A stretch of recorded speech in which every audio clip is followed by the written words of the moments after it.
крымчанин. Давай. Доброволец. Русский, получается. А сейчас. откуда ты? Я сам из Херсона. Когда все началось, был студентом в Крыму.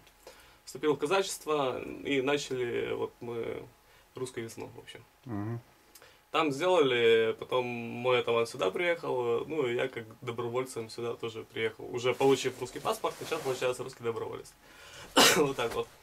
Ну, стиха, ну, может, кто уже и слышал, наверное. «Мертва Украина».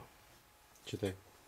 Мертва Украина, сгорела живьем, убита в Одессе нацистским зверьем. Девчонка глупая, что радостно жгла, ведь думала русских, а дом свой сожгла. Тебя укрывал паренек молодой, обнял, защищая, и умер с тобой. Рубили ей ноги, рубили дубьем, смеялись, визжали и пели притом. Убита в Славянске, что стал Славянград, убил тебя сын, галицийский солдат. Прощай, Украина, страдальцев земля. Нам горько, мы плачем, хороним тебя. Слышали все? Нет больше единой Украины. Мы воюем за Новороссию. За землю святую, за веру православную.